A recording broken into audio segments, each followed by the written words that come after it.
Verkeersboetes behels meer as 'n klein ongerief met minimale gevolge. Jy kan 'n kriminele rekord kry of probleme teekom as jy jou rybewys of motorlisensie hernie en die metropolisie kan jou by padblokkades lastigval om die boetes te betaal. Fines for You verminder moeite met verkeersboetes deur hul te monitor en vinnig, wetlik en effektief af te handel sodat jy nie die ongewenste gevolge hoef te dra nie. Ons spesialiseer in groot vlote en streef daarna om jou geld te bespaar. Kontak ons gerus op 011 867 7331 of besoek ons webtuiste by www.finesforyou.co.za.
land verontagsaam of bevele. Section 27 wat blinde Suid-Afrika verteenwoordig, het 'n dringende regsaansoek teen president Cyril Ramaphosa by die konstitusionele hof ingedien, omdat hy versuim om die wysigingswetsontwerp op kopiereg te onderteken. Die wetsontwerp is deur die parlement goedgekeur en is noodsaaklik om toegang te verbeter tot leesmateriaal vir blindes en siggestremdes. Die president van Blinde Suid-Afrika, Christo de Klerk, voer aan die vertraging maak inbreuk op die regte van siggestremdes en vra 'n hofbevel om Ramaphosa te dwing om die wetsontwerp binne 10 dae te onderteken. The Constitutional Court gave government 2 years to sort out the law around copyright exemptions for blind persons. So that expired on the 21st of September this year. This has gone on for far too long. We are confident that we are going to convince the court to find in our favor. Christo de Klerk van Blinde Suid-Afrika, en jy kan dalk net vir 'n aanduiding gee of jy daardie klankinsetsel gehoor het.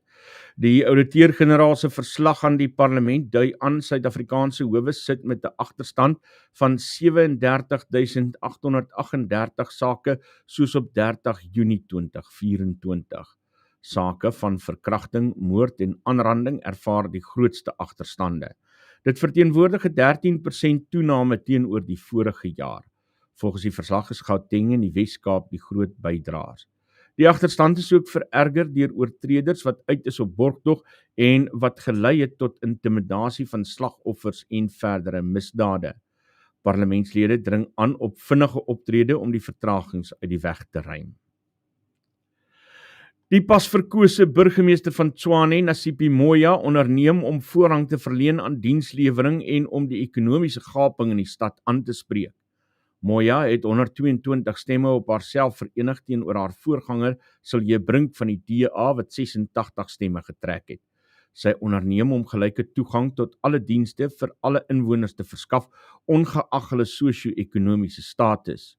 Moya het tydens haar intree-rede toegegee agtergeblewe gemeenskappe staan voor groot uitdagings en onderneem om infrastruktuur, behuising, veiligheid en werksgeleenthede te verbeter. In the coming days, a fully functional, equipped and politically sensitive mayoral committee will be announced. One appointed with your needs in mind as residents. All members of our multi-party mayoral committee will have the task to ensure that their portfolios provide the services required as mandated by this council. Dit is Dr. Nasipi Moya, die nuwe burgemeester van Tshwane. Die man wat die musikant Talib Petersen in 2006 doodgeskiet het, is die week op parool vrygelaat. Petersen se weduwee Najwa het Wahid Hassan gehuur om haar man te vermoor tydens 'n kammerrooftog in hulle huis in Athlone, Kaapstad. Hy het tydens die verhoor in die Hooggeregshof in Kaapstad getuig. Najwa het sy familie geld aangebied as hy Talib sou skiet. Najwa se parool is ook vroeër goedgekeur, maar die minister van korrektiewe dienste, Pieter Groenewald, het dit verwys na die departement se toesig en paroolhersieningsraad. En dit is die nuusbulletin vanoggend hier op Stroom op. Môre, welkom hier, Jacques Du Plessis klaar. Hy sê, almal slaap nog, man. Wat is so? Jacques, nee, jy's reg, Jacques. Maar ek moes toe vir julle wakker maak, want 6:30 wil Dr. Nasipi Moya met my gesels, die nuwe burgemeester van Tshwane. So, en dis altyd wat ek kon kry by haar. En om die alles in die program in te pas en reg te skit en so aan, het ons so 'n bietjie vroeër begin vanoggend. Maar het ook nie so sleg nie. Voel lekker fris en vars. En vrolik, man, ou moet net vroeg gaan slaap, dan kry jy 'n goeie slaapverslag uit jou smartwatch uit. Môre, baie welkom hier by Stroom op, ek vat 'n slukkie kaptein se moer, ag ek roer hom net so bietjie, want kyk, as ons 'n ding wat ek kan doen nie, is bitter koffie drink. Ek kan dit glad nie doen nie. So nou gebruik ek maar xylitol. Dit help darm, gee bietjie verligting. En dan die ander ding wat ek sukkel om te doen, man, is water drink. In die somer, wanneer 'n ou se lyf 'n dorstigheid het, dan is dit maklik. Maar hier in die koel dae, yes man, ek sukkel daarmee. En toe maak ek 'n ander plan. Nou kry ek vir my van hierdie drinkhou pop, so goedkoop, suikerlose aanmaak koeldrankie wat jy ingooi. So ek sit hom in die soda stream, gooi 'n paar druppels drinkhou pop in en bob so ankel, ek drink water. Liters en liters drink ek. Nou sê die mense van nee, maar jy kan nie dit doen nie, dis nie goed vir jou nie. Nou, kan nie sien wat verkeerd gaan nie, die dinge loop soos hulle moet loop op die oomblik. So, ek bel gou vir Dr. Nasipi Moya, terwyl ons op die lyn is. Ek gaan gou na een van die borge toe gaan hier, en dan kom ons nou terug.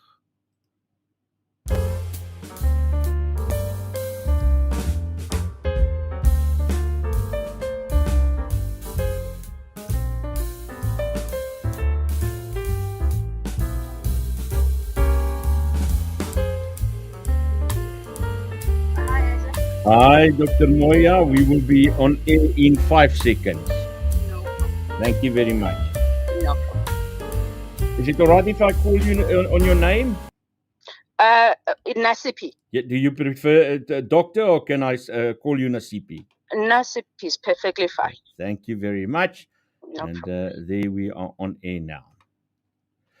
En hier by my op die lyn het ek vir Dr. Nasipi Moya, die pas verkose nuwe burgemeester van Tshwane na die afgelope tyd se drama. Dr. Moya, Nasipi, thank you very much for talking to us and very welcome to Stroom Op here on Nuuspod. Thank you so much, Isaac, for having me. I must just warn you, I speak Free State English. Well, I speak Mthatha English. We will mix it up, don't worry. We just do it with a high level of self-confidence, and then everybody will think we... No, they will figure that out. No, don't you worry. They will get the message. Dr. Moya, and let's carry on before my time with you is over. Congratulations on your new position. How are you planning to do this differently than the person before you? So thank you so much. I think in addition to the congratulations, we need the luck and the prayers. The job ahead of us is quite big. So in terms of how are you going to do it differently? I think we have raised our concerns, which is what sparked the conversation to begin with, to say, as a party, particularly my party, whether we're staying or we're leaving, was the pace at which the service delivery was happening in the city. And we assessed to say, but the party that we have that is leading the coalition has been leading the coalition for 8 years, and it doesn't seem that there's improvement under its leadership, and we are associated with it. And obviously, when we then say, okay, so what will we do differently? I think we go back to basics. The basics in the city is to build our fiscus, and we think we've got creative ways in which we can do it, and also to be able to galvanize the support, not only of business, which is something that has happened in the city, but also to build a very strong relationship with the province and national government, which is a relationship that we do not have currently in the city for whatever reason. Our grants have been cut over the years, and I think it's those conversations that under my leadership are going to be revived, where we need now to start mobilizing resources. And also what is important, and we've said it so many times, we need services in all areas, in all communities of Tshwane, Waterkloof as well as Winterveld. And that's one thing that was our biggest complaint as well, to say there is inequality in the way that the city is providing services. And people will say to us, but you were part of the coalition, why didn't you do it? And we say we've tried. Over the 3 years, the things that we've put on the table, they took 3 years, to be done, if they were done at all. And why should we stay in there? So I think from our side, we're saying we want the chance to do it differently with parties that may understand us better than the coalition partner that we had. There is a bit of irony in your call for stability in the city, in light of what happened or what is happening at the moment. Some comments on that? So the call for political stability, it should be something, Isaac, that is very, it must be obvious. However, I think as a council, we do have a duty to change leadership when the majority of us in council don't believe in the leadership anymore. So I think for me, what I have lamented is the approach in which we have done the process, because there were particularly 3 weeks where we were just mudslinging, and it created a lot of anxiety in the city. But change of leadership should not be equal to political instability. That's basically what it is, where the councillors in the Metro Council want to use a right that they have. It's in the rules and orders that says if you lose confidence in whoever is leading, please say so through a motion of no confidence and process it that way. So when I say a political instability, I was lamenting the way we've behaved, and I'm saying we gloriously. We've behaved where even the members of the executive started criticizing each other in the media, so in social media in particular, and it's not something that the residents should be subjected to. And for me, that's particularly what I've lamented on, to say it's unfair for us to take a process that is totally democratic and turn it into a monster just because we want public sympathy, instead of going through the process as they are provided in our rules and orders in council. Your party is claiming to be or that they will be working for the benefit of the citizens of Tshwane. I suppose you have a very well structured plan to do these things differently, or is it something that's still coming? So, I mean, just last night, for instance, I had a discussion with the leaders of the business chambers in Tshwane.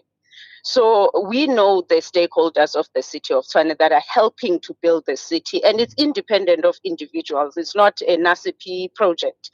This is a city of Tshwane, an institution which is government, which means it's for the residents of Tshwane. There are stakeholders that we work with, whether it's the business sector, whether it is the community forums, whether it is NGOs or NPOs. And so when we say we're going to work for all residents, that means that while we serve all communities equally, we also need to be able to work with people who are working alongside government to build the city. So where I will start, obviously we need to introduce ourselves as this political executive to the diplomatic corps, to the universities, to the business sector, to the NPO sector, and say this is our vision for the city. We know that this is the work that we've been doing alongside the city. How can we enhance the relationships that are there? One thing that I don't think should be expected is that we're going to get into office and now start undoing things that are working. I don't think that will be fair. The institution that is the city of Tshwane, it doesn't belong to us as individuals. It's been there for years. So it's not up to us to dismantle just for political expediency.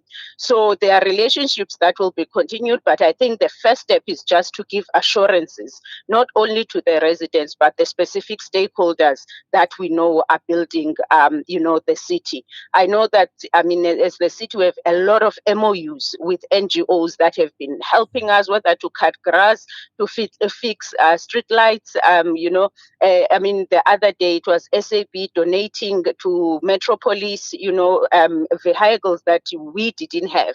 So those stakeholders must know that the change of political leadership doesn't mean that government is ending. Those relationship will be nurtured, and that's something that I can assure them on. So is that an admission that there are things that work, and that the coalition government that was undone by this motion of no confidence did some things right? Listen, there are things that are independent of a coalition or the person leading.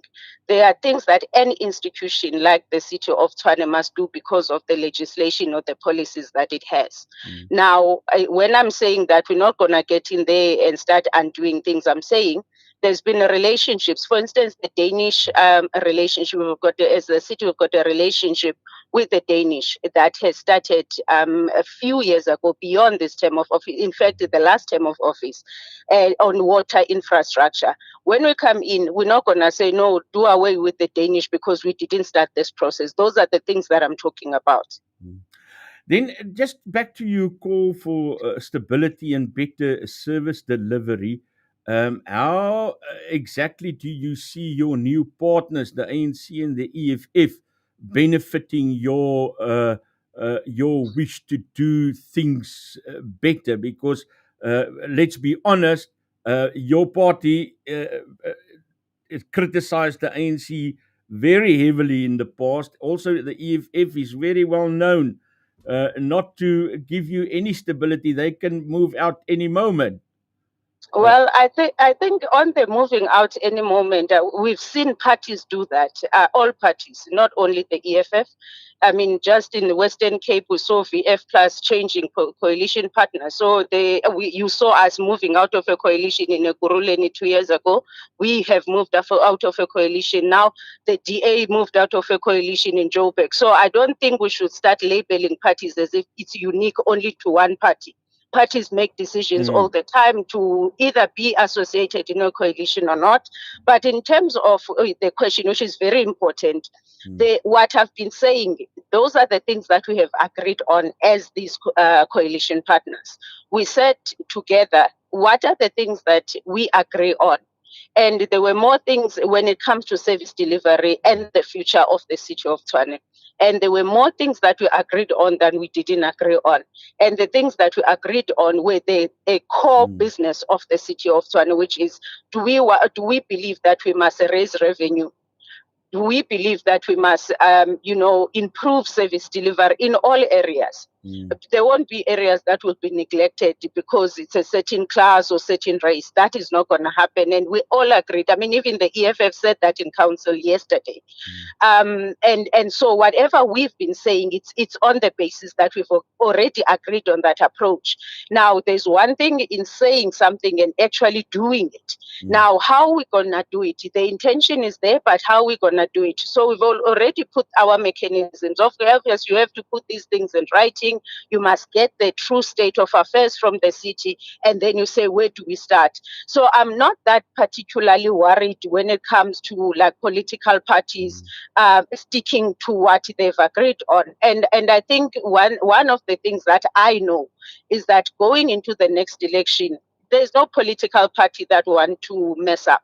I think that's one thing that people can just understand, that all of us, we want to show residents what is in our manifestos so that we can get more votes and more support and get more votes in council. So I'm not particularly worried about that. Yesterday, there were some, those comments that I find particularly patronizing.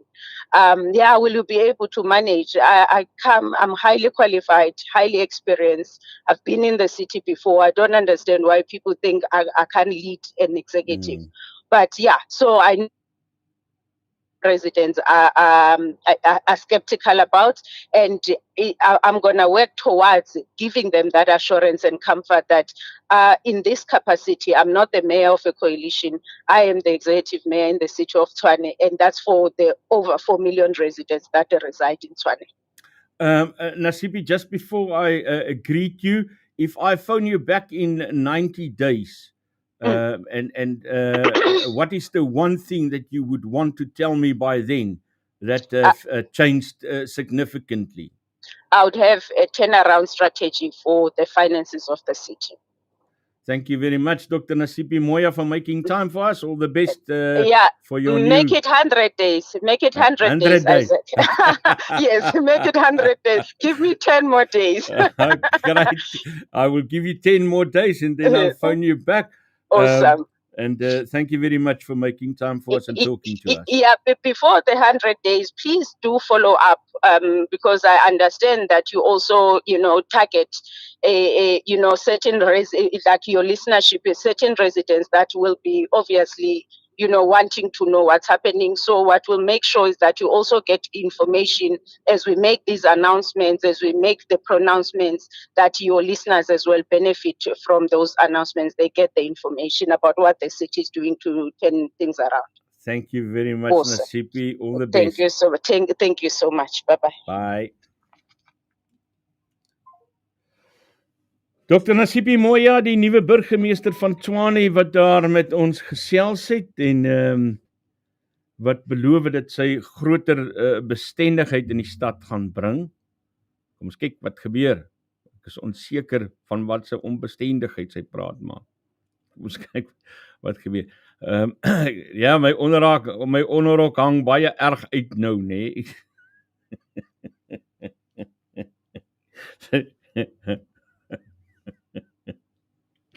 Moenie sê dat jou onderrok uithang nie, allemagtig Isak man. Net hierna is Frans de Klerk op met die jongste sakeverslag. HEC, your ISO specialist. Let us help you with ISO. We specialize in the implementation and maintenance of ISO systems that is customized to your company. We have a wide range of clientele that stretches countrywide. From 2018 to 2024, our success rate has been 100%. We achieved all our set goals and can guarantee certification. We specialize in customizing your ISO system to your needs. Our industry standards are among the highest. Contact us on 060 557 4312 or visit our website for more details. Goeiemôre, 10 Oktober en vir die wat dalk nog onthou, dit was oom Paul Kreer se verjaardag. Dit klink soos eeue in die geskiedenis, maar as jy jou geskiedenisklas deurgekom het, dan sou jy dit 10 keer as 'n vraag aan die vraagstel gehad het. Hoe klink dit nou vir julle vanmôre? Nou ja, die Amerikaanse markte net een pad boontoe. Julle gaan hoor vanmôre is net groen. Al die markte is gelukkig, maar hulle wag natuurlik van inflasiesyfers uit Amerika uit, so dit kan dalk so 'n bietjie senuagtigheid later laat gebeur. Die Dow Jones 431 punte beter, 1% sterker op 42.512. S&P 540 punte op 0.7% sterker op 5.792 en die Nasdaq 108 punte beter, 0.6% sterker op 18.291. Australiese indeks 27 punte op 0.3% sterker op 8.214. Nikkei van Japan 117 punte, 0.3% sterker op 39.395 en die Hang Seng indeks en die Shanghaiese indeks lig hulle kop albei vanmôre met byna 3.2% kan jy maar sê, na daai bietjie winsneming wat ons gesien het. Hang Seng 21.410, 773 punte op en die Shanghai indeks 96 punte beter, 3.2% op 3.355. Dit was net die plaaslike mark wat gister gesukkel het, so 'n bietjie deur mekaar, tog effe in die rooi gesluit. Syfers 139 punte laer op die top 40, 1% swakker op 77.334 en die algehele indeks verloor 154 punte, 0.1% swakker op 85.337. Rand verloor so 'n bietjie veld, gisteraan 17.67 geraak, vanmôre op 17.62 teenoor Amerikaanse dollar. 'n euro R19.28 en 'n Britse pond R23.04. Wel vir die boere gister, kom ons kyk net so 'n bietjie, daar is die syfers, alles mooi groen. Koring R48 beter op 6.034, sonneblomprys R107 op 9.970, soja R42 beter op 8.881, geelmielies R23 beter op 4.465, witmielies beter R116 op 5.699 en die koornprys R10 beter op 2.932. Bitcoin 60.853, dis bietjie laer as gisteraan, maar is daarom steeds nog bo hy sterk ondersteuningsvlak van 60.000 op die kop. Nou ja, goudprys verloor so 'n bietjie veld, vanmôre probeer hy sy kop lig, maar vanmôre 2630, hy het al so 'n paar dollars teruggekom van 'n week terug of so. Silwer 30.76, platinum 968 onder hy 1000 vlak in, maar beter as gisterand, en dan die palladiumprys druk sy kop nog hoër, 1057, weer 1% sterker. En natuurlik Brent olie tap so 'n bietjie water op 77.15. Nou ja, as ons kyk na die ander nuus wat ons raak gelees het op die internasionale kant, die Chinese stimulus wat hulle aan die gang sit en beplan, kan eiendomspryse daar so 'n bietjie van 'n hupstoot gee, noem analiste. Dan HSBC is ook optimisties oor nog beleggings in die kunsmatige intelligensie sektor. Dan Rio Tinto wil Arcadium Lithium koop en dan Standard Chartered is optimisties oor Solano. Onthou dit is 'n kriptogeld eenheid as meneer Trump sou wen. Dan plaaslik, meneer Mantashe sê hy wil nog laer brandstofpryse sien, maar ek dink hy moet net in aanhalings sê dit beteken as die rand gaan hou. As die rand verswak, gaan ons sukkel om dit te sien. Dan die Mzansi Ponzi skema. Se beleggers gaan nie geld terugkry nie. Hulle het hof toe gegaan en die hof het gesê, nee wat, dit is nie 'n beleggingsskema nie, julle gaan nie julle geld terugkry nie. Dan Anglo American kyk steeds meer na die buiteland vir beleggings as in Suid-Afrika. Hulle sê hulle is nog nie so seker oor die toekoms van Suid-Afrika rondom kommoditeite nie, en dan ongelukkig Johannesburg kan dalk uit water uit binnekort loop. Nou ja, besoek gerus ons webtuiste www.franseklerk.com vir meer inligting en ons kuier weer.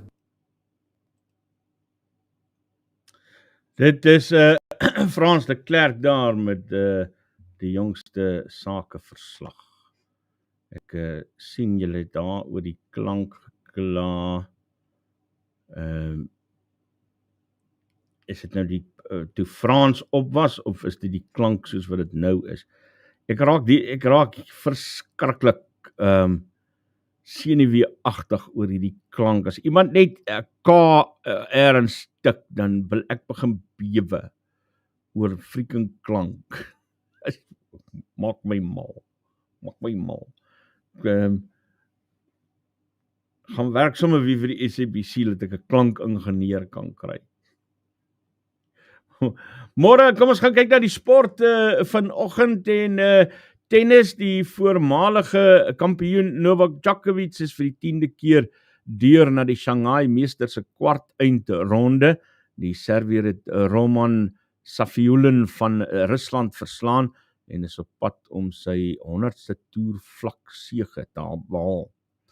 Cricket, Indië het hul grootste oorwinning nog by 'n T20 wêreldbeker vir vroue behaal toe hulle Sri Lanka met 82 lopies verpletter en uitgeskakel het by die toernooi in Dubai. En die Protea vroue is weer aan die wenkant nadat hulle Skotland in hulle wedstryd in die groep B in Dubai met 'n allemintige 80 lopies verslaan het.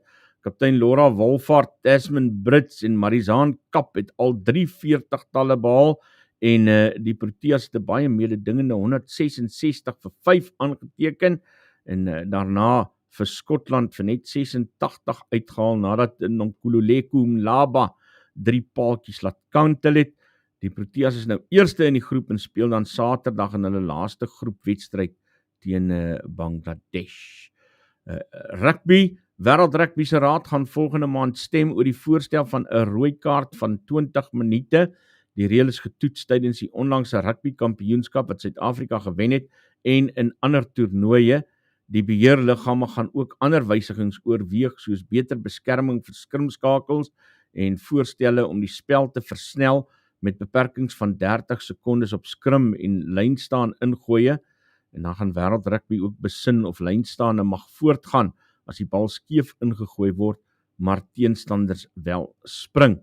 Nog tennisnuus, die einde van 'n era breek volgende jaar op Wimbledon aan, wanneer al 300 lynregters na 147 jaar met 'n elektroniese stelsel vervang gaan word. Die All England Club het bevestig al 18 wedstrydbane gaan toegerus word met outomatiese elektroniese lynuitroepe, bekend as ELC. Dis dieselfde stelsel wat die Amerikaanse Ope in New York sedert 2020 gebruik, en daar word verwag dat Wimbledon se Hawkeye stelsel waarmee spelers lynregters se beslissings uitdaag, uitgefaseer sal word dan. En dis jou sportnuus hier op Stroom op. Môre, as jy pas by ons aangesluit het, Donderdag die 10de Oktober, om Paul Creer se verjaardag. So 7 minute voor 7 op die oomblik. En ja, as ons ou boere geloofie waar is, dan gaan dit vandag begin reën. Kan 'n mens begin uitkyk vir 'n lekker reën, man. Ja, lekker. So amper 7 uur. Ek wil gou vir julle 'n ding hier wys. Ek het gister vir julle gewys hoe Liam Jacobs van die DA, is 'n knap jong man daai. Ek moet sê, ek dink hy het 'n lang en 'n suksesvolle loopbaan wat vir hom voorlê as 'n parlementariër en 'n politikus. Skoon, oop, eerlike gesig. Ek weet net nie, 'n politikus bly nooit lank eerlik nie. Hulle het 'n manier om baie goud te verrot, maar kom ons hou vas dat hierdie jong man die wêreld kan verander, maar hy het toe nou ook 'n oorsigbesoek gaan doen by 'n gimnasium van 13 miljoen rand. Dis nou nadat hy die Sarah Baartman sentrum daar in Hankie in die Oos-Kaap gaan besoek het. En hier kom Liam Jacobs met daai besoekie van hom. En ek speel hom. They do, and the escort is make sure this time. Yeah. Okay, so now we're looking at 13 million, and it's apparently an academy of sport. The grass is already not make sure.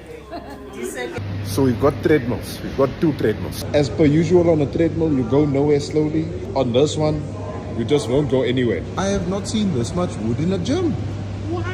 Pause. Hey. So you got the hack squat. Our weights are looking more orange than Donald Trump. Even our leg extensions need leg extensions. But I'm also seeing that there's nobody in the gym that isn't us. That's very strange. My hands just got hurt by looking. The weights aren't waiting for better days. They actually look fine. I spoke too soon. Whose diamond elbows were cutting through those things? Are the balls operational? Yes, they are. Which one is this one? All of this gym equipment here, ne? But behind me, it's all that open space. Huh? Let me show you how big the studio is. Papa Penny, this rope is not make sure. Not make sure. It's almost Wednesday. You know what we do on Wednesdays? Yeah. Never mind. So you know what, ne? Being at the gym that costs 13 million rand. Here's the shocking thing. It's closed off to the community. So only sporting clubs can actually use this gym. 13 million rand and only sporting clubs can use the gym at a certain period of time. Something about that just doesn't sound right to me. I don't know about you, but that really doesn't sound right. And you seen the state of the equipment in there. My goodness. My goodness, to put it mildly, nee. Dis eufemisties gestel, sou ek sê, my goeie genigtig, kan jy dit nou oorvertel?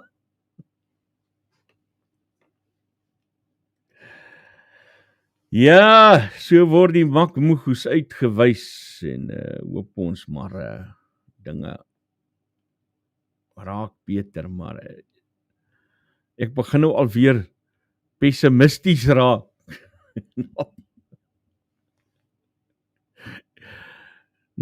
Na mate dinge nou weer terugkeer na normaal, begin ou maar pessimisties raak. Die makmoegoes lyk vir my die oorhand, hulle is sterker as ons. Ons sukkel om vir hulle te wen. Oh man, my gebed is vir beter dae, maar dit is soos 'n stem roepende in die woestyn, lyk dit vir my. As 'n ou vir beter dae hier in Suid-Afrika roep. You will never know. You will never know. Môre aan Willem Wynand van Aswegen en Hendrik Kotse. Ek sien Karen Nel het ook al 'n paar keer lekker saam gesels. Jenny Wilson en wie is daar nog wat Ann Pieterse. Sy wil weet oor die Waterkloof skoolhoofsaake, bly ingeskakel. Sean Hefferman, die prokureur vir die klaers in die Waterkloof skoolhoofsaake, praat om 7:30 met ons hier op Stroom op. En ons gaan by hom hoor, wat is dit wat maak dat hulle die skoolhoof so in 'n hoek wil vasdruk?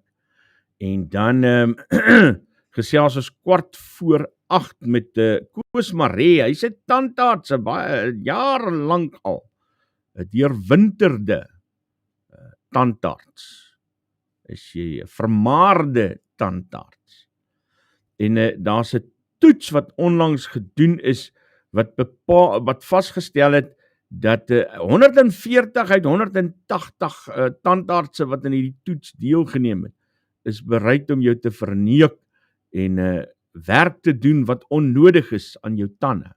140 uit 180 tandartse. Dis vreeslik. En ons dog al die tyd prokureurs is die skelmste. Nee man, lyk my, hulle kan gaan slaap. Prokureurs en politici, as jy teen 'n tandarts staan. Die ware stand van sake, nee. Net hierna, kyk ons na die 7 uur nuusbulletin.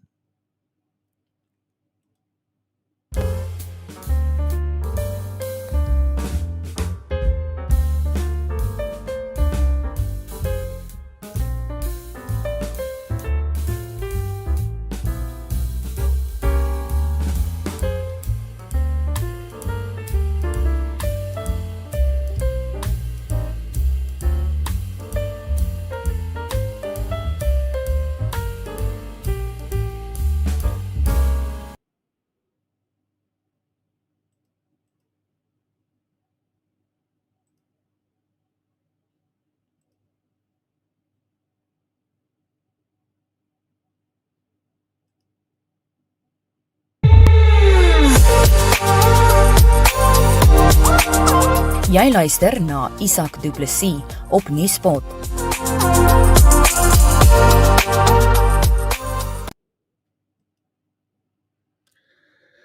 Dit het pas 7 uur geword hier op stroom op Nuuspod. Baie welkom as jy pas by ons aangesluit het in ons 7 uur nuusbulletin. Meer as 60% van Suid-Afrikaanse huishoudings is voedsel onseker. Die VN waarsku, die humanitêre krisis in Libanon neem toe en wêreld rugby sal in November oor belangrike reëlveranderings besluit. Altesaam 63,5% van Suid-Afrikaanse huishoudings is voedsel onseker met 36,5% wat voedsel seker is. Dit is volgens die Departement van Landbou, Grondhervorming en Landbouontwikkeling of landelike ontwikkeling eerder, se nasionale voedsel- en voedingssekerheid opname wat tussen 2021 en 2023 gedoen is. Die opname toon ook ernstige kommer oor vermorsing en belemmering met 'n geraamde 12,6 miljoen ton kos wat jaarliks in die land vermors word. Die minister van Landbou, John Steenhuisen, sê die bevindings bied insig in die huidige stand van voedsel- en voedingssekerheid. What this survey allows us to do now is to take the data and to make much better decisions, be able to target resources and budgets and interventions in a far more focused way than ever before. We hope that this will also inform the new food security plan for South Africa that needs to be developed between 2024 and 2029. Die MK-party het dit verwelkom dat sy geskorste stigter Jabulani Khumalo se jongste hofaansoek met koste van die hand gewys is. Die verkiesingshof het Khumalo se aansoek om te appeleer teen die uitspraak in sy aanvanklike aansoek om as verklaar te word verwerp. Die onafhanklike verkiesingskommissie het Jacob Zuma as MK-leier aanvaar. Die party se woordvoerder Nhlamulo Ndlela beskryf Khumalo se aansoek as ligsinnig. Die stad Tshwane het pendelaars gewaarsku oor moontlike ontwrigtings in die Tshwane busdiens vandag en môre weens 'n tekort aan bestuurders. Die woordvoerder Selby Bokaba sê 31 bestuurders staar dissiplinêre stappe in die gesig na 'n onbeskermde staking. Gevolglik sal 15 roetes vertragings ervaar of daar sal minder busse wees. Hy raai pendelaars aan om alternatiewe reisreëlings te tref. The following 15 routes will be affected. Villeria 3, West Park 1, 7 and 8, Voortrekker Hoogte, Die Welgers, Linwood Manor, Garsfontein 2, Centurion, Denville, Doornpoort 2, East Lane 1, Merrifield, Moore-Goedlot 1 and the Orchards 2. Die Verenigde Nasies sê die toenemende humanitêre krisis in Libanon wek kommer nadat Israel se lugaanvalle verskerp en uitgebrei het na ander dele van die land.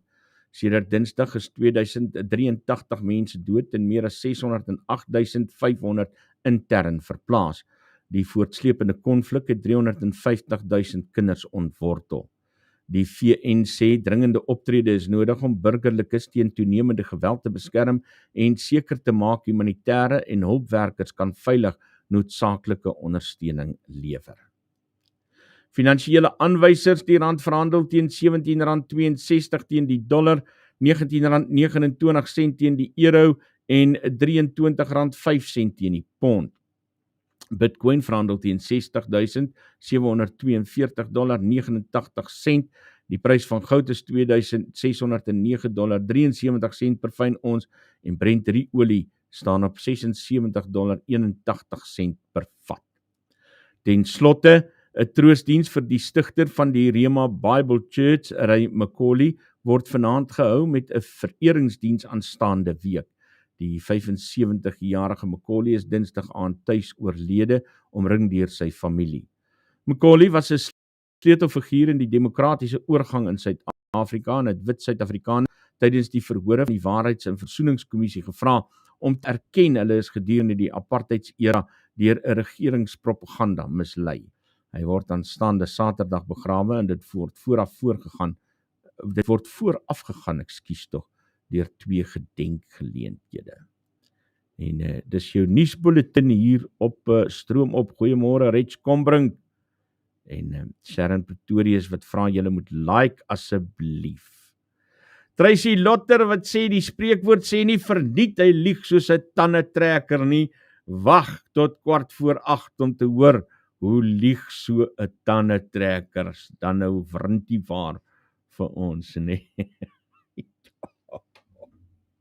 Dis vreeslik om te dink dat soveel tandartse bereid is om vir jou te verneek. Ja. Die jongste nuus daar uit Amerika uit oor orkaan Milton is dat dit vernietigende reënbuie en wind, stormwinde gebring het en dit gaan maar lyk my sleg. Hierdie berig is 9 minute gelede op Reuters geplaas. Ek moet nou goed kyk, waar is hier is 'n live view vanuit Amerika uit wat ek nou vir julle op die skerm gaan wys.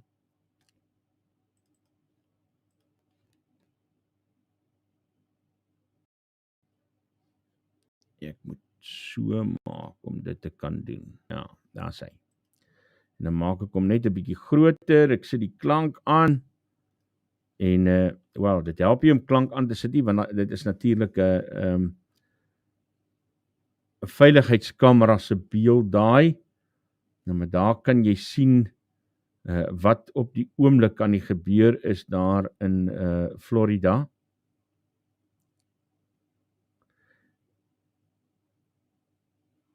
Ek is seker hierdie kamera is van so aard dat hy nie vir jou die werklikheid weergee nie. Ek dink nie jy kan regtig sien wat die spoed is van daardie storm wat op die oomblik daar plaasvind nie. Maar hulle sê daar is 'n beeld van die Tropicana Field in St. Petersburg, Florida, wat afgeruk is. Daar kan jy dit sien. Geweldige wind wat so 'n dak sal moet afruk. En dan sê hulle verwag dat hierdie storm verliese van $100 miljard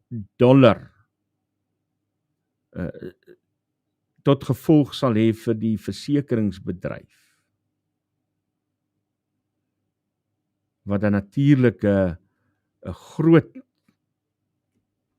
vloed prysverhogings, herversekeringspryse in 2025 gaan meebring. Op die oomblik is die storm 'n kategorie 4.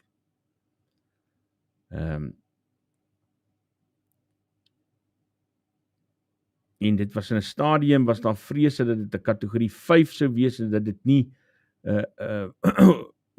oorleef sou kom word nie. Toe was daar berigte later, maar nou sien ek niks daarvan nie, dat daar 'n tweede orkaan op pad is na Florida toe.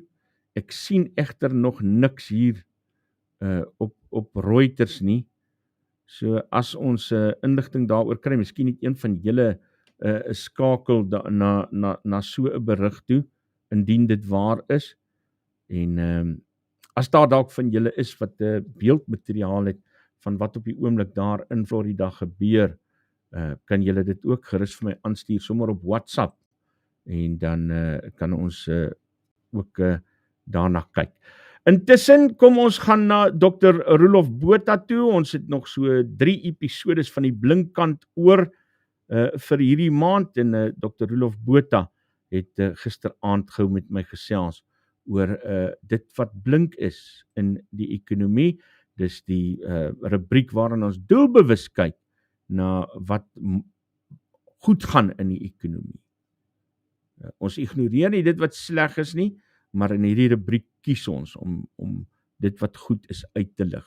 Want dit word nie altyd, dit raak nie altyd nuus, die goeie goed nie. Hier is Dr. Roelof Botha met die jongste Blinkkant.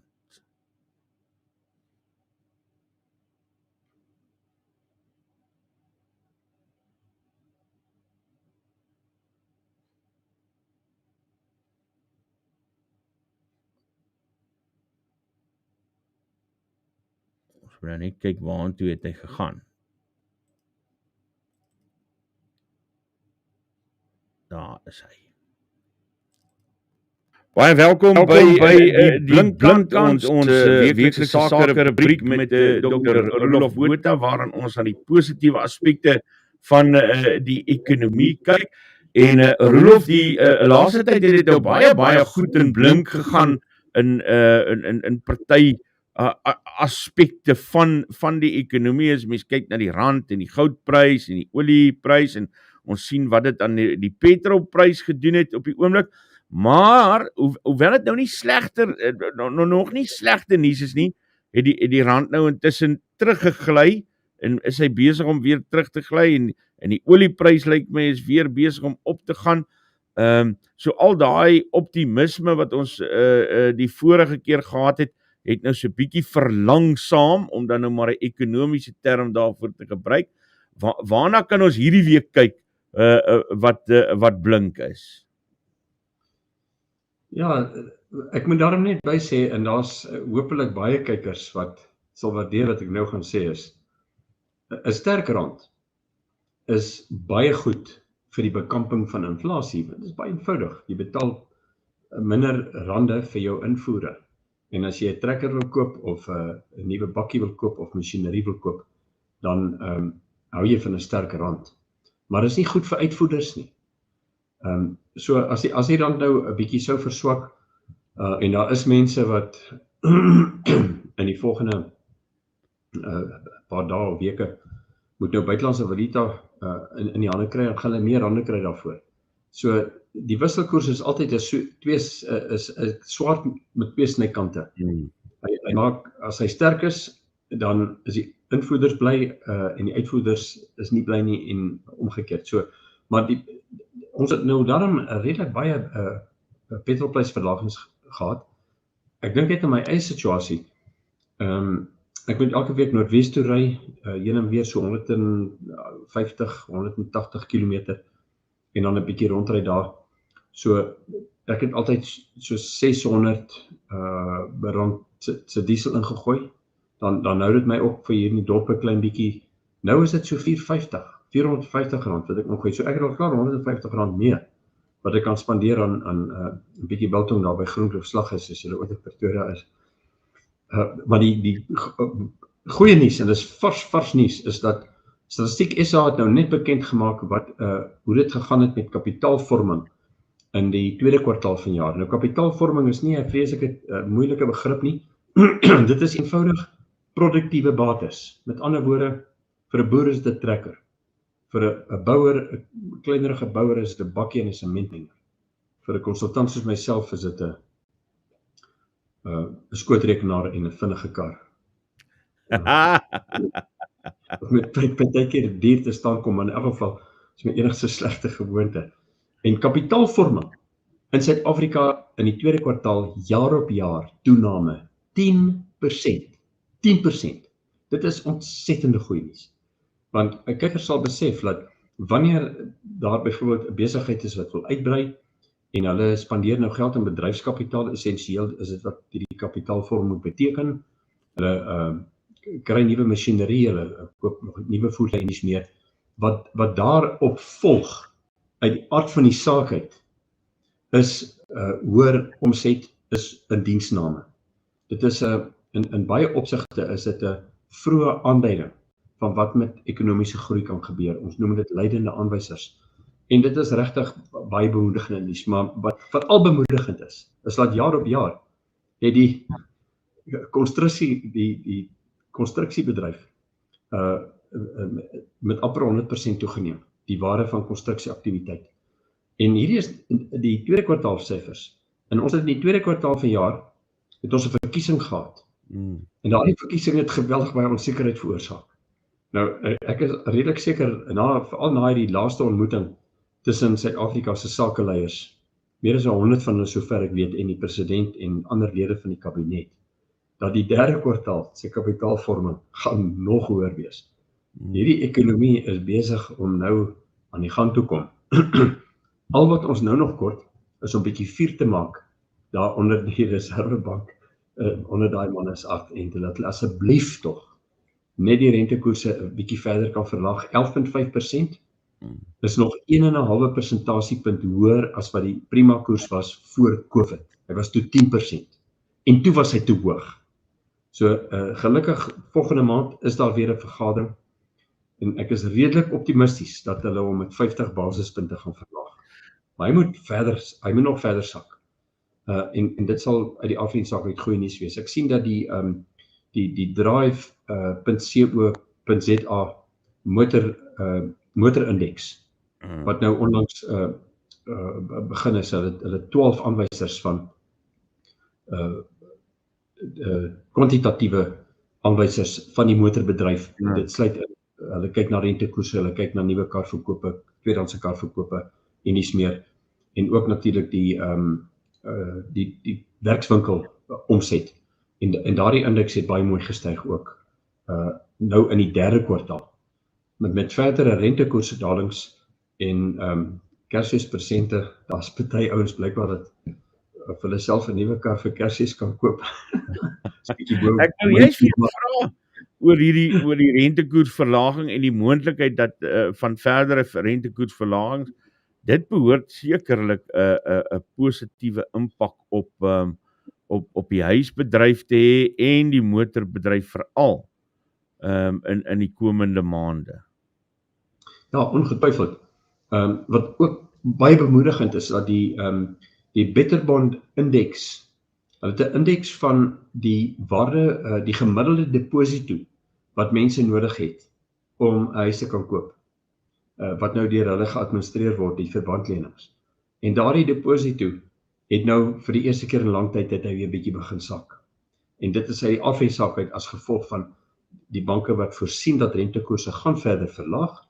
Dit vat 'n bietjie van die risiko weg van hulle, so hulle en dit is 'n groot aansporing natuurlik vir voornemende huiskopers. Indien die deposito wat nodig is om te kwalifiseer vir daai verbandlening, indien hy sak. Dis regtig uitstekende nuus.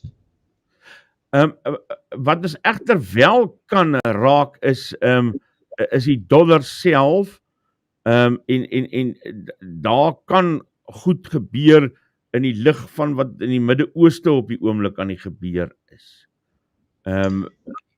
Moet ons nou al daaroor bekommerd wees? Nee, vreeslik baie nie. Toe ons laas gesels het, was die daling in ons langtermyn rentekoerse van einde April af, was hy hier oor die 200 basispunte. Ek nou weer 'n bietjie, het daardie rentekoers weer 'n bietjie gestyg, maar hy is nog so op 130 basispunte laer as wat hy was 6 maande gelede. So die monetêre beleidskomitee is nog agter met hulle rentekoersdalings. Die prima, as mens kyk na daardie langtermyn rentekoers, dan moet die prima koers vandag in Suid-Afrika 10,5 wees, nie 11,5 nie. Kykers moet net besef dat hierdie kapitaalmarkte is baie onstuimig. En dit is nie net as gevolg van COVID en na COVID nie. Een van die, en ek wil nou nie op die blinkkant noodwendig negatiewe nuus bekend maak nie, maar ek het agtergekom dat die internasionale skeepsvragtariewe het ongelukkig ook nou weer 'n klein bietjie gestyg. en dit gaan ons miskien inhaal, maar danksy die produksieprysindex, wat 'n leidende aanwyser is van die verbruikersprysindeks, hy is nou op 2.8%. Dit beteken eenvoudig dat inflasie gaan verder sak, rentekoerse gaan verder sak. Maar daar sal altyd 'n bietjie wisselvalligheid wees, en dan moet mense nie paniekerig raak nie, en die verkeerde besluite neem. En of dit nou die tweepotstelsel is, en of dit is belegging in die besigheid en so aan, praat maar met deskundiges, kry die mening van meer as een ekonoom, en wanneer dit kom by beleggingsbesluite, probeer ook praat met iemand wat opgelei is, soos byvoorbeeld die mense by Optimum. Baie dankie Dr. Roelof Botha, en dankie Optimum beleggingsgroep vir die geleentheid om hierdie gesprek weekliks te hê. Ons praat vir volgende week weer verder. Mooi bly julle.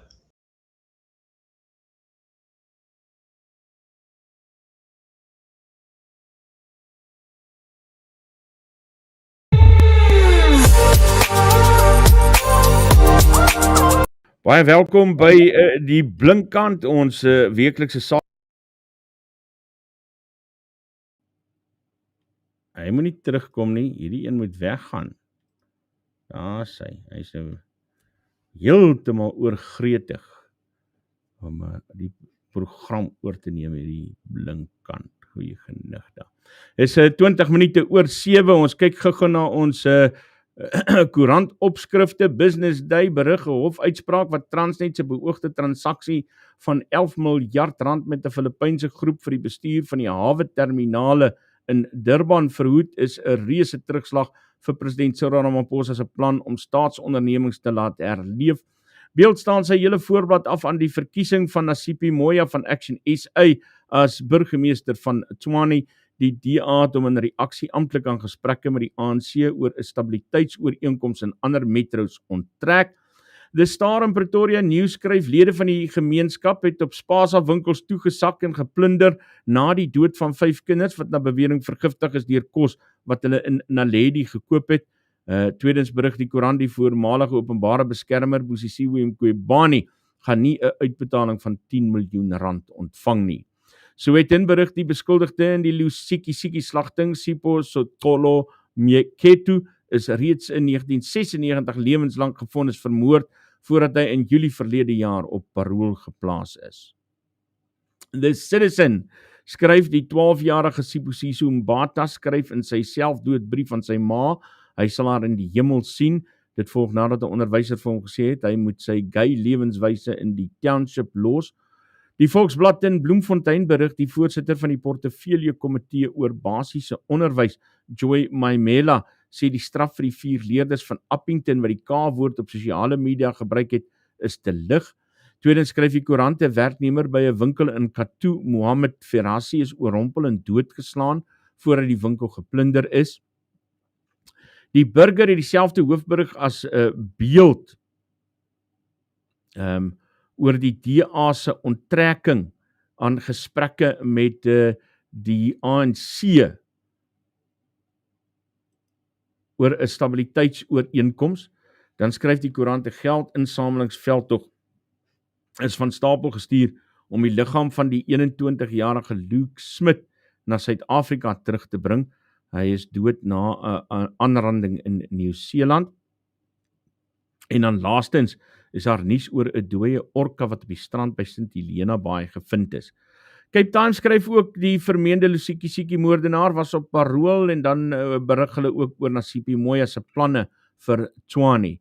The Herald in Tobega berig 'n groep wat wil hê dat hulle status as militêre veterane erken word, het die ANC se hoofkwartier in Nelson Mandela Bay opgekommandeer en skryf 'n gesin van KwaZakele wie se huis deur 'n omgevalle munisipale paal beskadig is en byna 2 maande in 'n gastehuis gehuisves is, moet nou die rekening betaal. Daily News in Durban skryf die stad eThekwini het maatreëls ingestel om dienslewering te verbeter en die Republikein in Windhoek berig 'n vrou beweer mediese personeel het 'n gebreekte naald in haar baarmoeder agtergelaat na 'n operasie en dan skryf hulle ook die koerant skryf hulle die ministerie van omgewing, bosbou en toerisme wil strenger regulasies vir die uitvoer van renosters instel en dit is die koerantopskrifte hier op stroom op Goeiemôre Madeleine Pieterse en Pieter Maree wat ook by ons aangesluit het en groet. Lekker om vir julle ook hier te sien. Dit is 7:24 en voordat ons met Sean Hefferman gaan gesels van die Waterkloof Harry daar in Pretoria, kom ons gaan kyk gou na vanoggend se buitelandse nuus. En dan gaan ons nou oorskakel na Sean Hefferman toe. 7:24 hier op stroom op. Lekker dat julle saam kyk en dankie vir almal se lojaliteit en ondersteuning hier op Nuuspod. Buitelandse nuus.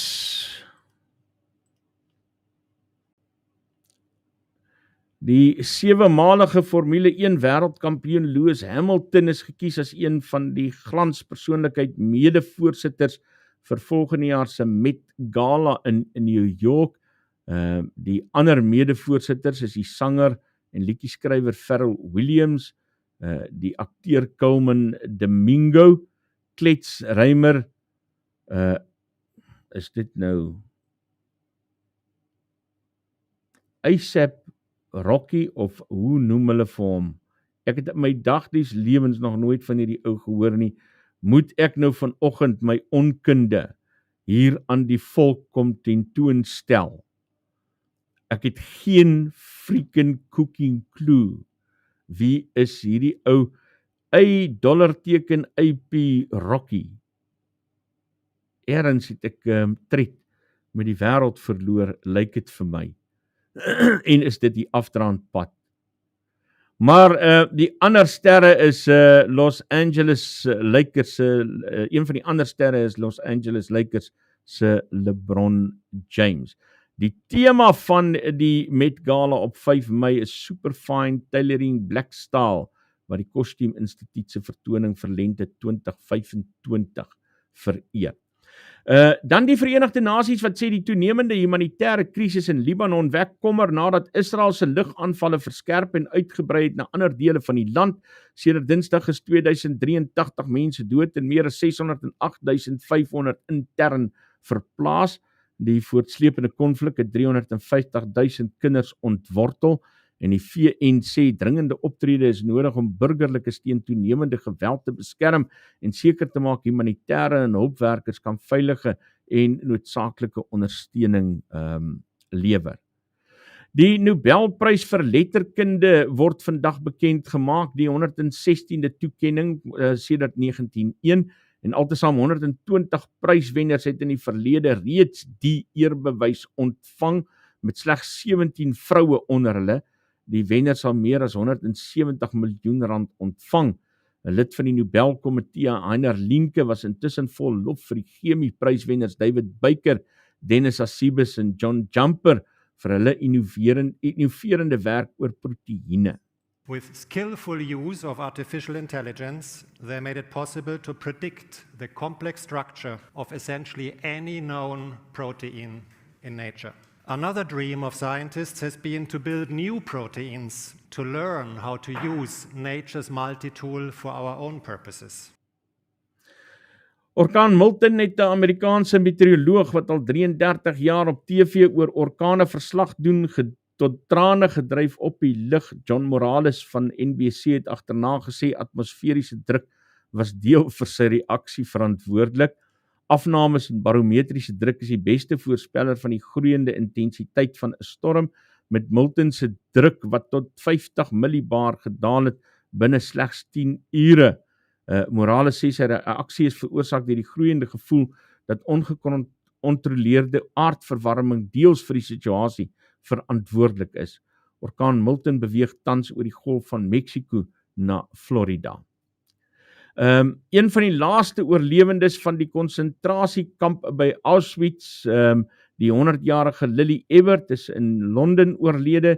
Sy was 20 jaar oud toe sy uit haar tuisdorp in Hongarye na die konsentrasiekamp gedeporteer is. En dan 2024 se Nobelprys vir chemie is toegeken aan 3 wetenskaplikes vir hulle baanbrekerswerk met proteïene, soos wat ons nou gehoor het. Dit is die Amerikaner David Baker wat die helfte van die prys ontvang, terwyl Demis Hassibis en John Jumper van die Verenigde Koninkryk die ander helfte sal deel. Die gesogte prys, toegeken deur die Koninklike Sweedse Akademie vir Wetenskappe, is so wat 20 miljoen rand werd. En Baker het in 'n telefoonoproep gesê die gebruik van kunsmatige intelligensie om proteïenvorms te voorspel bied nuwe geleenthede vir die ontwerp van proteïene wat mense kan bevoordeel. Well, I stood on the shoulders of giants. My colleagues Steve Mayo and Bill DeGrotto had already shown the signs that protein design was possible. And I also have had throughout my career absolutely wonderful colleagues to work with. Die Amerikaner David Baker wat die 1/2 van die Nobelprys vir chemie ontvang het, dan daar wie se stem jy gehoor het. 7:30 hier op Stroom op en ek laat vir Sean Hefferman in ons virtuele ateljee in. Sean, goeiemôre. Ons sien jou kamera wat af is, maar ons hoor en sien jou nie. Ek wil nou net kyk wat gebeur hier met Sean.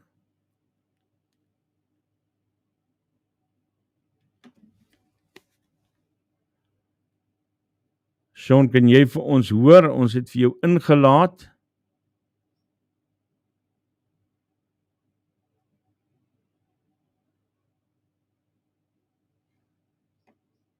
Ek gaan gou borge toe en dan kyk ons of ons vir Sean kan terugkry. Dan gesels ons sommer op die foon. Okay, 100%. Dis 100%. En ons is nou 2 sekondes op die lig en daar is ons op die lig Sean Hefferman. Ons het hom nou maar telefonies hier want daar is fout met die beeld daar by hom, sê hy, en die klank aan sy kant, maar welkom hier by ons Sean Hefferman, prokureur vir die klaers in die Waterkloof-hoof saak. Dankie dat jy vir ons tyd maak hier op Stroom op. Goeiemôre Isak, dankie dat julle my akkommodeer op die program. Sean, kom ons begin met die belangrike vraag, wat gaan aan? Wat is die probleem daar? Dat dit op hierdie stadium nodig is om klagtes teen die skoolhoof in te bring? Wel, Isak, ek dink enige iemand wat media volg, is deeglik bewus van wat die aard van die klagtes is. Ek wil net op hierdie stadium onomwondelik sê dat die indruk word nou geskep dat ons besig is met heksejag en ons probeer 'n verhoor hou teen meneer The Nation in die media, wat glad nie die geval is nie. Inteendeel, ons respekteer die departementele ondersoek en die prosesse wat moet aangaan, en uit die aard van die saak het niemand nog meneer The Nation se reaksie gekry. Anders as die berig wat jy gister uitgesaai het, was daar nog niks anders nie, en ja, ek dink die mense dink ons probeer om veroordeel op hierdie stadium in die media en kruisig in die media, en dit is nie die geval nie. Ek hoor wat jy sê, maar vergeef my dan nou as ek op vir 'n oomblik skepties klink, jy kan my reg help, maar juist die feit dat meneer De Nuyse nou nog nie kans gehad het om te reageer nie, hy kan nie, hy mag nie, wat ons weet, so werk in 'n saak, maar van julle kant af, of van die klaar se kant af, minstens sommige van die klaars, is daar 'n reaksie en nuwe inligting wat gegee word ten opsigte van die saak. Dit kom onbillik voor, hoe beskou jy dit?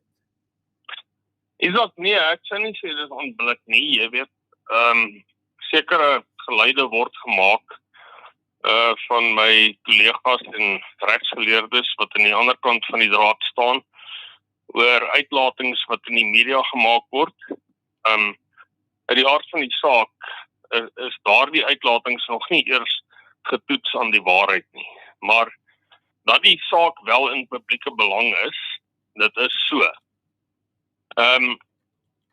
As jy weet, op die einde van die dag gaan hy die geleentheid kry om 'n regverdige ondersoekproses deur te staan en van daar af met die gang sy gang gaan en wat ook al dan besluit word, daarmee sal 'n mens seker nou maar verlief neem. Wat is die ek probeer eerlikwaar vir jou vra wat ek sukkel om te verstaan, ek volg die ding in die media, maar ek sukkel eerlikwaar om te verstaan, wat is die regtige groot klagte teen Denison wat so groot is dat hy sy werk moet verloor en dat hierdie ding 'n hele media splash moet wees? Wel, Isak, okay, jammer nou dat ek die woord okay gebruik, maar... Nee, ons ken okay hier en 'n paar ander woorde ook. Okay, nie 100% hoorie so, maar ek het gister geluister na die nuusberig, wat julle gepodcast het. Jy weet, in die eerste plek is daar gesê, daar is nou 'n voldoende antwoord gelewer oor die aanbou van die nuwe anneks tot hoërskool Waterkloof. Ons is nie eers, ten spyte van die feit dat ons op rekord is, beken of geantwoord op versoeke vir verduidelikings in hierdie verband nie. Daarbenewens kom sekere van hierdie klagtes al langer as 'n jaar. So ons, jy weet, die blote feit dat 'n waarnemende hoof 'n brief onder die vaandel van die skool uitstuur aan die departement onderwys en dit aan die media stuur, terwyl ons nou so half gekruisig word, word die brief van die media uitgelek sonder dat ons eers die geleentheid kry om daarop te reageer. Daardie verduideliking wat in die media gegee het is blaatant net onvoldoende. Okay. Dit is deel 1 daarvan. Deel 2 is, ekskuus Isak, ek wil jou nie in die rede val nie. Nee, ekskuus, ek hou my in dat ek jou nie in die rede val nie, so asseblief gaan voort. Geen probleem nie.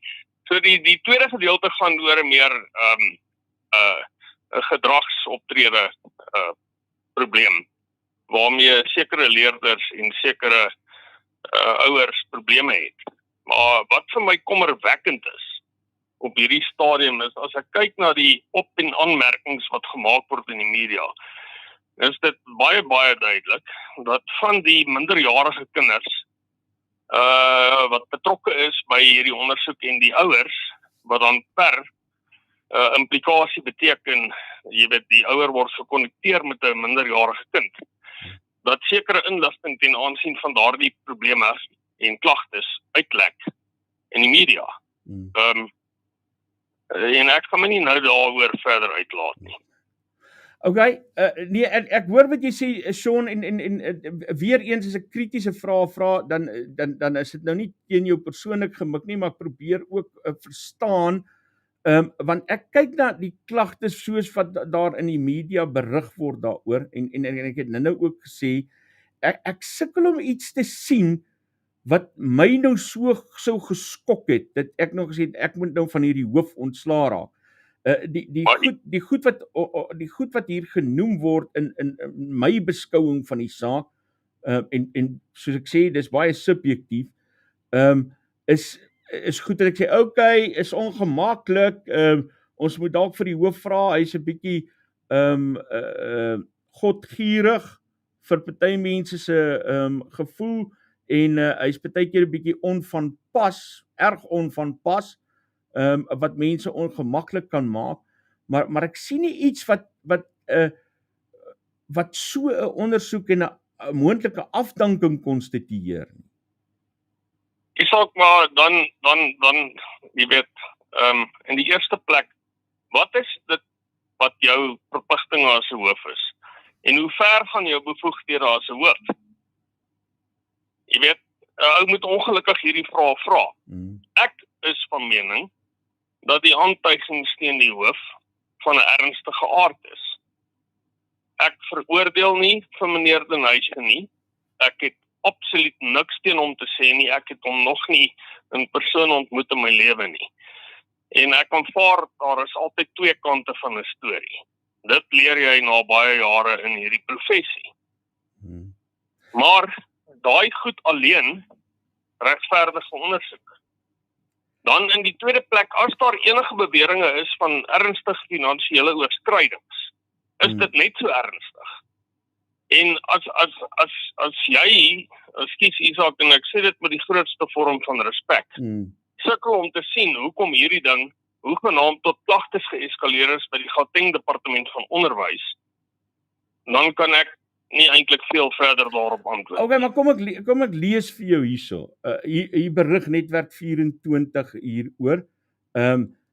Die eerste saak van seksuele aanranding is deur 'n ouer van 'n minderjarige meisie by die polisie aangegee. Die meisie het in die teenwoordigheid van haar ouers gesê sy het haar hand uitgesteek, toe sy haar hand uitsteek om te groet, het hy haar na bewering aan die hand nader getrek en gedwing om hom te druk en het sy hand op haar lae rug laat rus toe sy wegstap. Dan die tweede klag van seksuele aanranding. Toe hy na bewering 'n manlike onderwyser glo teen sy sin gedruk en toe met sy hand op die manlike onderwyser se lae rug die onderwyser teen hom vasgedruk het. Nou kyk, ek sal ook ongemaklik voel as 'n ou dit met my doen, maar ek sal dit kwaliek as aanranding beskryf. Wel, Isak, jy moet gaan kyk na die wet op seksuele misdrywe. Ek weet nie wat om vir jou te sê op daardie gebied nie. En uit die aard van die saak, moet ek vir jou eerlikwaar sê, dit is onderworpe aan 'n polisie ondersoek. As hulle besluit om die saak eintlik te voer, is dit 'n proses wat ons by die polisie laat en dit sal sekerlik verwys word na die SSA of die senior staatsaanklaer en hulle sal 'n besluit dan nou neem oor of hulle die goed kan vervolg. Maar uit die aard van die saak, dink ek nie dit is betaamlik om sulke optrede te openbaar teenoor leerders as hulle duidelik hulle weerstandigheid daaroor tentoonstel. Hoe groot, weet jy, kan jy vir my sê, hoe groot is die groep klaars en die mense wat hulle by hulle skaar in vergelyking met die grootte van die skool en die ouer gemeenskap?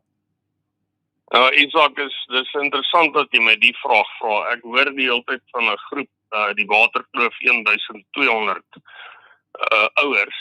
Dis interessant. En dit mag so wees, maar jy weet, hier moet 'n ou gaan kyk. As daar een klag is wat op die ou ende staan en waar is, waar dit getoets is dit genoeg om die optrede te regverdig van die Gauteng Departement van Onderwys. Net een klag. Dit vat net een klag. Dit vat nie 'n oorweldigende meerderheid klagtes nie. Dit is nie waaroor dit gaan nie. Dis een enkele klag. Maar ek sou kon verstaan as die ou geld gesteel het. En mense aangerand het en sulke tipe goed. Maar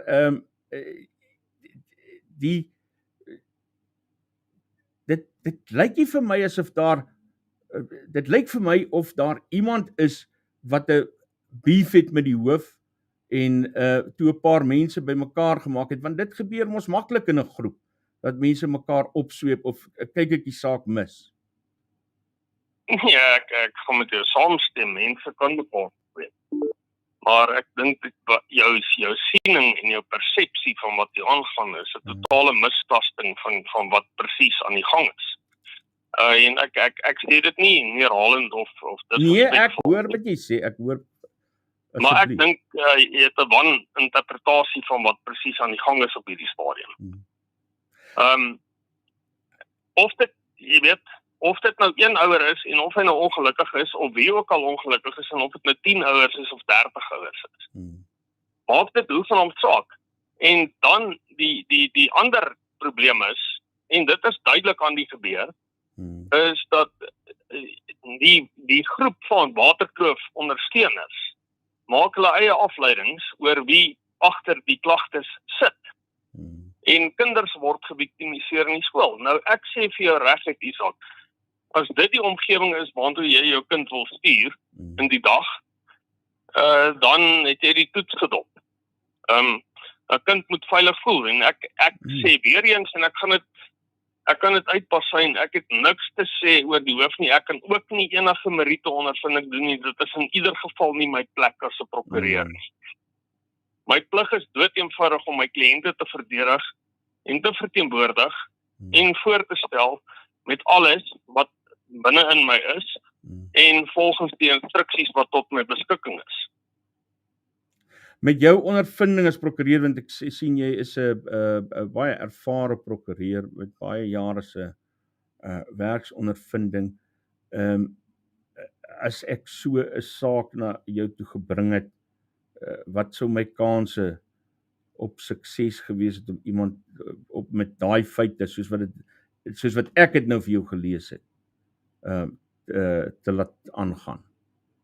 Isak, die eerste ding wat ek vir my kliënte altyd sê, want dit is 'n vraag wat gereeld opkom. Seker 9 uit 10 konsultasies vra kliënte vir my, jy weet, wat is die kanse op sukses?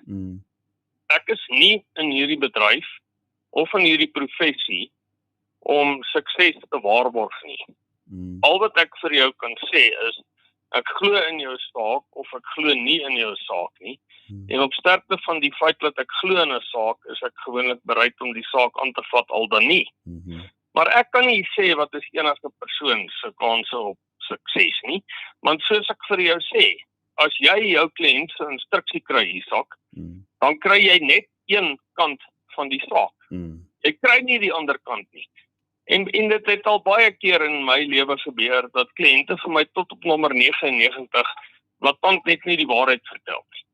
So, jy weet, ek verstaan en ek gun meneer Den Huisen die geleentheid om voor te gaan en sy standpunt te stel. Maar ek kan nie vir enigiemand sê, ek kan jou 90% sukses waarborg nie. Dit sal roekeloos en onlatig wees om so iets te doen in jou uitvoering van jou pligte as 'n prokureur. Ek verstaan. Shaun Hefferman van Hefferman Prokureurs, nee, Shaun? Dis korrek, ja. STA Prokureurs. Ja, nee, ons het hom verkort, want hierdie Hefferman Prokureurs gaan nie goed af op die tong nie. Shaun, dankie dat jy met ons gepraat het en vir ons tyd gemaak het. Ons hou die saak dop en ons praat dalk weer vorentoe met mekaar. Dankie jou, Isak, en sterkte vir jou dag en geniet die dag. Groetnis. Dankie, Shaun Hefferman van STA Prokureurs wat net ons gesels oor daardie herrie daar by Hoërskool Waterkloof. Ek weet nou nie, man, ek ken nie die hoof nie, ek ken hom glad nie, ek het hom nog nooit ontmoet nie, en uit die beeld wat 'n mens nou vorm van die berigte wat daar nou al was, dan weet ek ook nie of ek nou regtig lus sal wees om saam met hom te braai nie. Maar aan dit wat ek op die oomblik in die media sien, as ek dan nou eerlik regtig daaroor mag wees, nee, dan wonder ek, ek dink iemand het 'n mes in vir hierdie ou en daar tel hulle nou 'n klomp goedjies op wat hy al verkeerd gedoen het, wat hy dalk versigtiger in die toekoms mee moet wees. Maar ek weet, dit klink vir my asof hulle iemand like die ou nie. Maar ek kan nie sê nie, ek sê dit maar vanuit my eie subjektiewe siening uit. So kom ons kyk wat gebeur. Dalk is ek totaal in my glory in verkeerd. Maar nee, hier is 'n ander ding waar Koos Maree nie verkeerd is nie. En dis nie hy wat so sê nie. Dis 'n toets wat hulle gedoen het. Ek wil nou net daar by Koos se Facebook weer uitkom. Môre Koos Maree daar uit Pretoria uit. Julle het 'n nuwe burgemeester. Ja, ongelukkig, ja. Maar Koos skryf toe op sy Facebook gister, hy het 'n storie vertel van 4 kinders wat die afgelope jaar dood is tydens tandheelkundige behandeling. Ons moet nog daaroor gesels, want dit gaan oor die toediening van wat noem mense dit? Koos? Narkose. Ek was amper by die goed wat Eugene Maree misbruik het, maar dis nie waarvan ons praat nie. Hulle het dit destyds vir die doel gebruik, maar nietemin. Ons moet nog daaroor gesels, want dit is baie duidelik dat narkose moenie ligtelik toegedien word nie. Maar wat baie interessant is, toe het 'n paneel van die Medical Protection Society, skryf hy, 'n pasiënt geselekteer wat volgens hulle mening geen tandheelkundige behandeling nodig gehad het nie, en die pasiënt toe na 180 tandartse toe gestuur het, sonder dat die tandartse geweet het van MPS se betrokkenheid. Hy het toe nou by 180 tandartse afsprake gemaak, en dan vir hulle gevra, is daar 'n fout met my tande? En die verrassende en ontstellende uitkoms was dat 140 van die 180 tandartse wel behandeling voorgestel het. Is dit waar die uitdrukking hy lieg soos 'n tandetrekker vandaan kom, Koos? Ek weet nie of dit direk daarvandaan afkom nie, wie kan dit van toepassing maak? Dit kom seker van die ou ding, ek gaan jou nie seer maak nie. O ja, dit ook, ja. Maar dit is ontstellend. Dis verskriklik. Dis aaklig, daar's nie genoeg woorde om. Dit is ongelukkig die waarheid.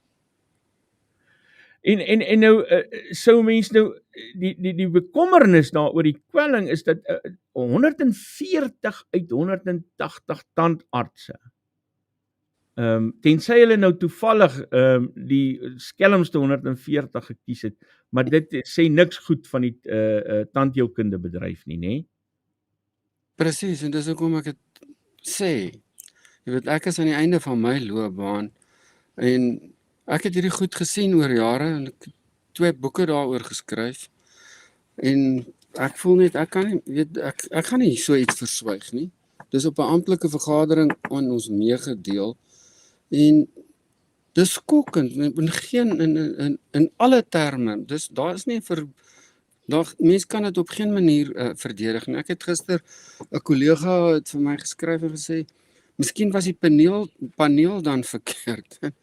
Dit is nie so nie, dit is soos wat dit gerapporteer is. En ongelukkig is dit goed wat ek gereeld ook sien in my praktyk. En is dit Suid-Afrikaanse tandartse? Ek is nie heeltemal seker of dit Suid-Afrikaanse tandartse, maar dit maak nie saak nie. Ek het vanoggend 'n stuk kommentaar gekry uit Amerika uit, van wat die ou sê, by hulle is dit nog erger. En dit is wat ek ervaar in praktyk ook. Goeie genigte. Wat is 'n tandarts veronderstel om te doen as jy by hom gaan sit en jy het nie eintlik behandeling nodig nie? Ek weet wat die antwoord is, maar laat ons dit net hoor. Ek moet sê, dit is baie min wat jy iemand se mond kry wat absoluut geen behandeling nodig het, want almal se tande moet ten minste skoon gemaak word op 'n gereelde basis. Ek gaan sit in my eie stoel elke 3 maande sodat my mondhygiënis my tande kan skoon maak. Maar as ek 'n pasiënt kry en ek sien daar is niks fout nie, dan sê ek dit vir die pasiënt en sê net vir hulle, jammer, ons het mekaar se tyd gemors, maar nie regtig nie. Baie dankie dat jy gekom het. Ek stel geen verdere behandeling voor nie. Ek sê jou graag weer sien oor 6 maande of 'n jaar, en dan kyk ons weer. Maar as daar niks te doen is nie, dan is dit soos wat dit is. En ek sien baie sulke pasiënte wat oor jare, dekades my pasiënte was, wie se probleme soort van uitgesorteer is, en ons hou dit net onder toesig, en dan is dit baie lekker, partykeer drink ons koffie saam, en dan dan gaan die dag verder aan. En dit is so eenvoudig soos dit is. Dis die beste nuus as ek na 'n dokter toe gaan en hy sê vir my, jy maak keer niks. Ons mans moet mos maar een keer 'n jaar na 'n uroloog toe gaan en dis die wonderlikste nuus of hy vir jou sê, jy maak keer niks nie. Nou dit is wat jy wil hoor. Nou hoekom mag dit nie so by 'n tandarts wees nie? Koos, en hoe sal 'n ou so 'n ding nou aanpak? Want ergens moet iets dan gedoen word om dit reg te stel.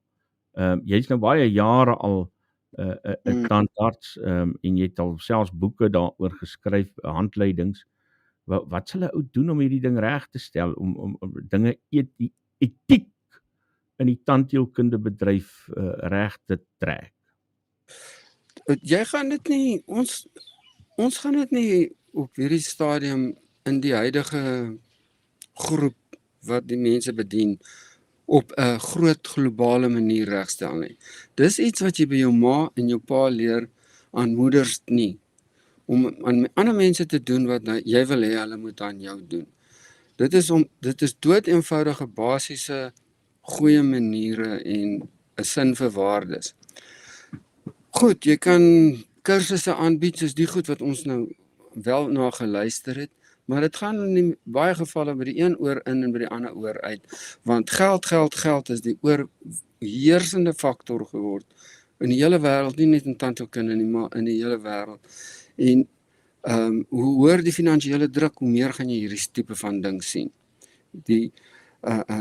Jy kan gaan praat, ek het ritslesings daaroor gegee 30 jaar terug, dan kry jy twee soort van reaksies. Die eerste reaksie is, ja maar wat van al hierdie onkostes wat ek aan die einde van die maand moet betaal?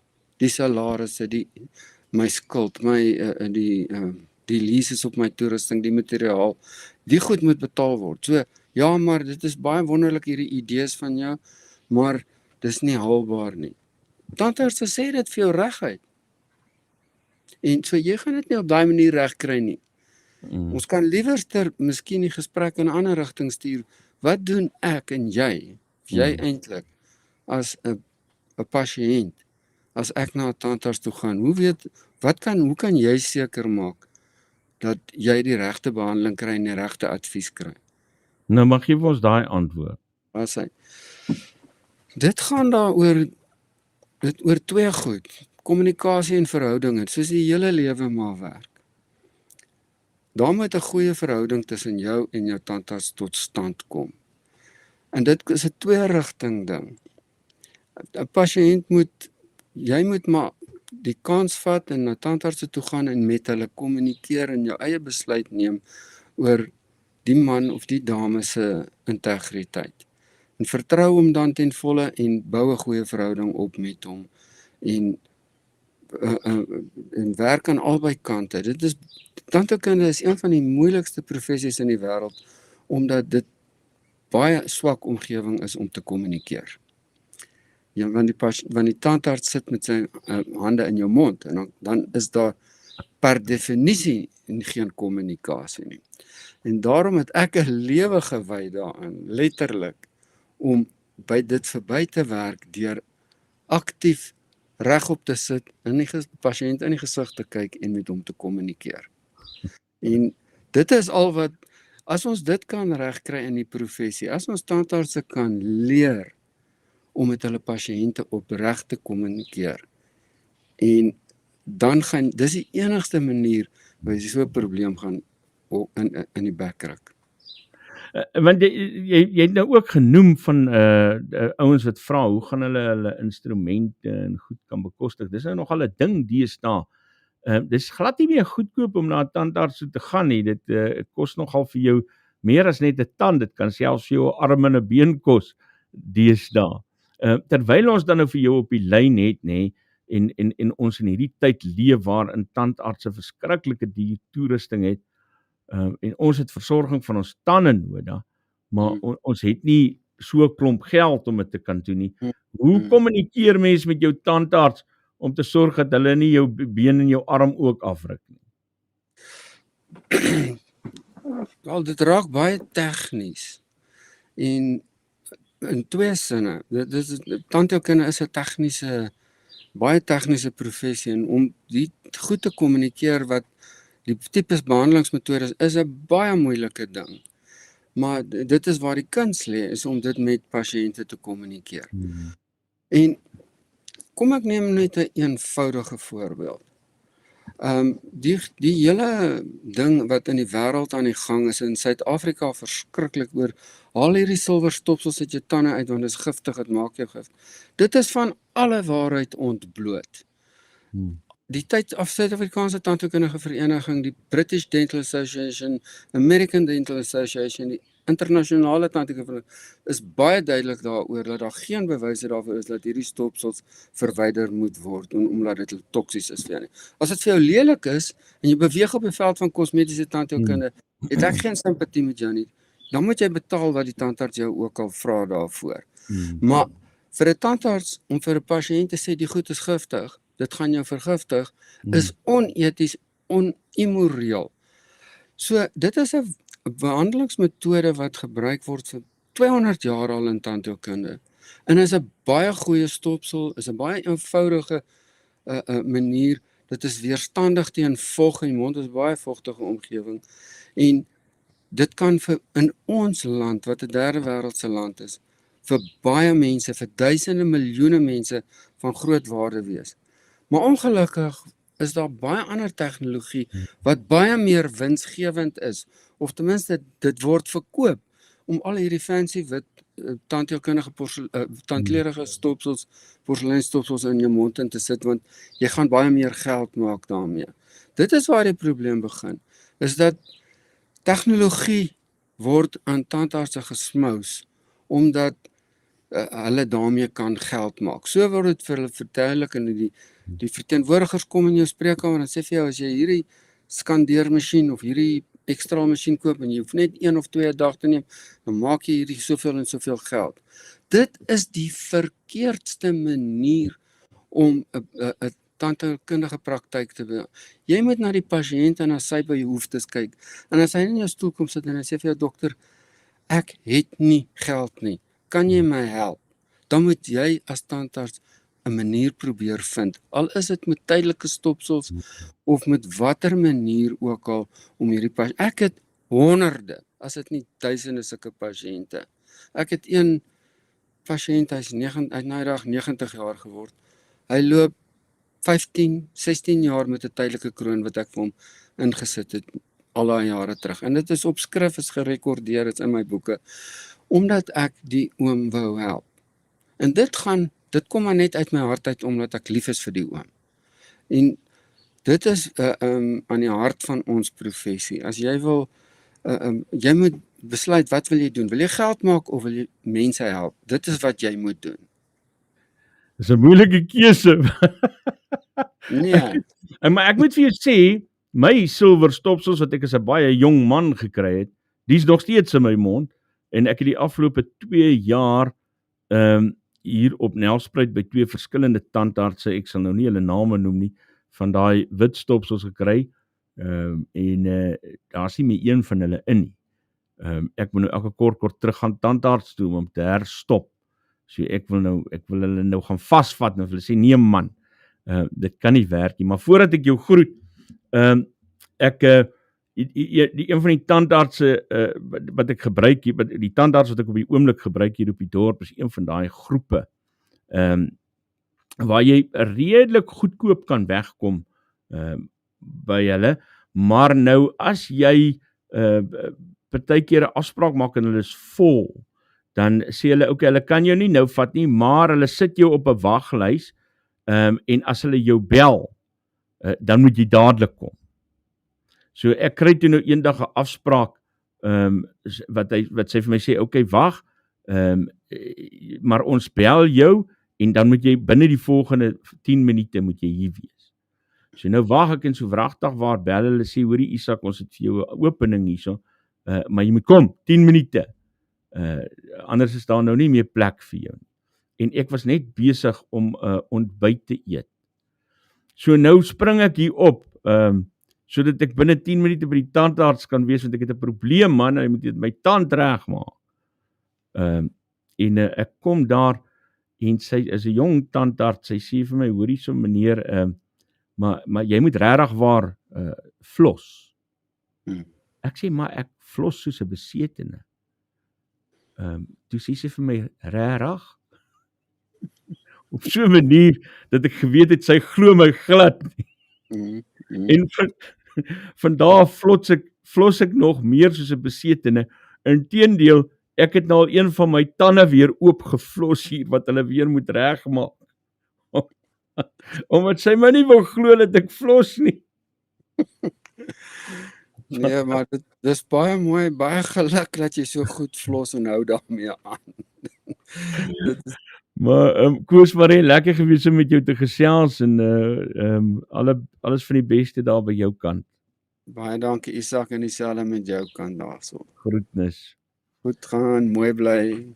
Koos Marie, hy's 'n tandarts daar in Pretoria en wat so 'n bietjie met ons gesels het oor die tandheelkunde bedryf en alles met ons gedeel het. Dit bring ons aan die einde van vanoggend se program.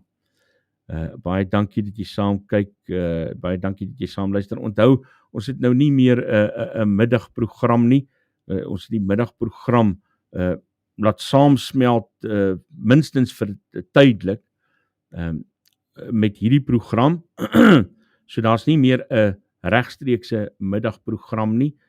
Ons sal 'n nuwe een in die plek daarvan stel. Dis 'n klomp praktiese goed wat dit nodig gemaak het om dit te doen. Ek gaan dit nou nie weer alles herhaal en jou verveel daarmee nie, maar môreoggend is ek terug. Ek weet ek het gesê ek gaan lang naweek vat, ek doen inderdaad, maar ek is terug môreoggend met stroom op en dan gaan ek van daar af gaan ek Wildtuin toe, want ek was baie lanklaas in die Wildtuin, baie lanklaas, meer as 'n maand laas. Groetnis.